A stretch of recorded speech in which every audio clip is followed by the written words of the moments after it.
Selamat pagi, sejahtera, shalom, ibu bapak saudara-saudara jemaat sejahtera di DKI Jakarta yang diberkati Tuhan. Salam sehat semua.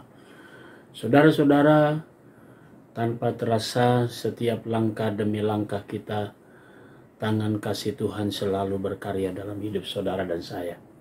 Sehingga kita dituntun, kita dijaga, kita dipelihara, kita sudah lewati hampir satu pekan ini. Karena itu saya mengajak kita semua di akhir pekan ini untuk bersama-sama datang kepada Dia dan menaikkan syukur serta kita diberikan firman-Nya yang akan mewarnai akhir pekan kita semua dan kita selalu menjadi orang-orang yang diberkati Tuhan. Mari saudara, siapkan diri kita dan siapkan Alkitab kita. Kita berdoa. Pagi yang indah ini kembali kami datang kepadamu ya Yesus Kristus. Bersyukur untuk semua kasih sayang dan penyertaan-Mu. Kini kami berada di akhir pekan kami. Karena itu rasa syukur kami senantiasa ungkapkan dalam pujian dan doa kami. Bahkan kami juga mau memberi diri kami untuk Tuhan perlengkapi dan penuhi bejana hidup kami dengan firman-Mu.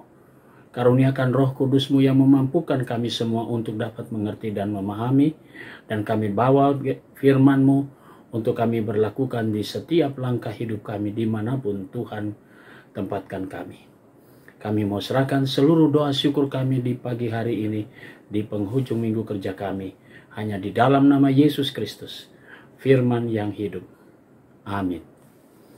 Saudara-saudara, pembacaan Alkitab kita di akhir pekan ini terambil dalam Kitab Kejadian pasalnya yang kedua ayat 21 sampai 23 dan penekanannya pada ayat 22. Dan dari rusuk yang diambil Tuhan dari manusia itu, dibangunnyalah seorang perempuan lalu dibawanya kepada manusia itu. Demikianlah firman Tuhan. Judul yang menjadi landasan renungan kita berkata, pasangan hidup adalah anugerah untuk disayangi. Saudara-saudara, kita sering kali mendengar kabar yang sangat menyayat di hati kita. Kekerasan rumah tangga sering kali terjadi. Bahkan dengar kabar ada seorang hamba Tuhan pun mengalami hal yang sama. Penganiayaan sampai seorang perempuan, seorang hamba Tuhan pun mengalami penderitaan sampai kehilangan nyawa. Kita miris mendengarnya. Padahal ketika Tuhan menciptakan manusia, Tuhan menciptakan seorang perempuan dari tulang rusuk. Dan itu berarti menggambarkan bahwa perempuan ada di tengah-tengah di sisi karya Tuhan, di sisi laki-laki, menjadi satu kesatuan yang dinamakan manusia. Dan itu menjadi satu bukti bahwa siapapun yang menyakiti perempuan, itu berarti dia menyakiti dirinya sendiri. Karena dia diambil dari tulang rusuk laki-laki.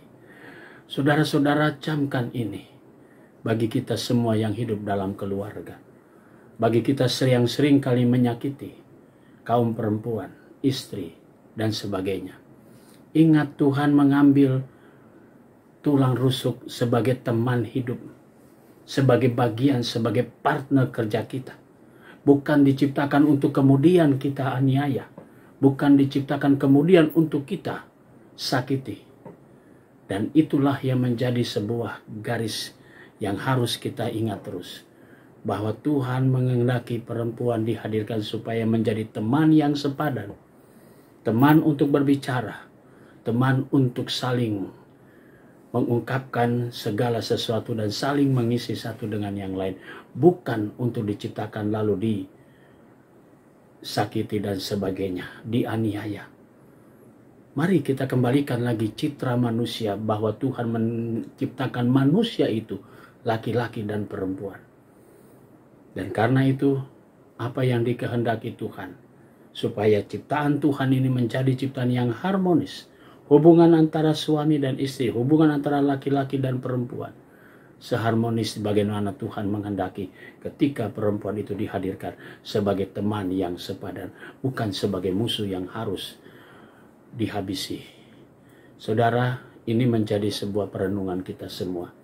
Ketika kita diajak menghayati bagaimana Tuhan menciptakan laki-laki dan perempuan menjadi satu kesatuan. Kalau kita baca terus sampai pada ayat 24, maka dikatakan laki-laki akan meninggalkan orang tuanya, ayah dan ibunya, dan bersatu dengan istrinya, dan keduanya menjadi satu daging.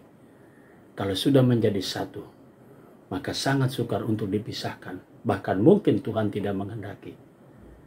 Karena itu saudara, mari kita bangun kembali keluarga kita.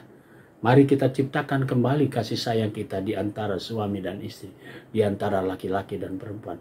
Sehingga sebagai ciptaan Tuhan yang sudah Tuhan tebus, baik itu laki-laki dan perempuan, melalui penebusan Yesus Kristus di kayu salib, dan kuasa kebangkitannya itu menyegarkan kita kembali, untuk kita kembali kepada rumah tangga kita, dan membina, bahkan membangun hubungan yang harmonis antara suami dan istri, antara laki-laki dan perempuan, karena dua-duanya sama di mata Tuhan. Selamat menikmati akhir pekan. Tuhan Yesus selalu memberkati. Amin. Mari kita satu di dalam doa. Di pagi hari ini kembali kami datang padamu Tuhan Yesus, mengucap syukur atas segala berkat Tuhan. Pagi ini kami mau berdoa untuk jemaat sejahtera yang merayakan ulang tahun kelahiran. Kami berdoa untuk adik Aurora, Griselda Silalahi, dan Ibu Mariati. Tuhan, berkatilah saudara-saudara kami, adik kekasih kami yang bertambah usia. Tuhan, tambahkan dengan segala hikmat-Mu. Kami mau berdoa untuk jemaat sejahtera yang ada di 5 sektor pelayanan. Diberkatilah tiap rumah tangga, tiap pribadi. Kami berdoa untuk jemaat-Mu yang sudah lanjut usia, janda, duda, dan anak-anak yatim piatu. Jemaat-Mu yang dalam keadaan sakit, jamahan kuasa-Mu akan membuat mereka kembali merasakan kekuatan. Kami berdoa juga Tuhan untuk para diaken penatua yang ada di jemaat sejahtera. Berkati mereka semua dalam pelayanan mereka dari sektor 1 sampai 5. Berkati karya kerja mereka, berkati juga akan pelayanan dan keluarga mereka. Kami berdoa juga untuk unit-unit misioner yang mereka sudah menjalani peneguhan, dan biarlah mereka setia terhadap apa yang sudah mereka ikrarkan. Demikian juga dengan komisi-komisi, pengurus pelayan Pelkat semuanya, Tuhan Yesus berkati. Kami berdoa untuk badan pemeriksa perbendaharaan jemaat. Tuhan Yesus berkati dalam tugas tanggung jawab mereka. Kami mau serahkan seluruh kehidupan jemaat-Mu. Dimanapun mereka berada, Tuhan Yesus selalu menjamah dengan kuasa-Mu. Kami berdoa untuk bangsa dan negara kami. Tuhan Yesus berkati para pemimpin kami dari pusat sampai ke daerah. Berkati juga akan aparat-aparat keamanan TNI maupun kepolisian. Terima kasih Tuhan, di pagi hari ini, di akhir pekan ini kami mau serahkan doa pagi kami hanya di dalam nama Yesus Kristus, Juru Selamat kami yang hidup. Amin. Selamat pagi, selamat beraktivitas, dan selamat menikmati akhir pekan. Tuhan memberkati saudara.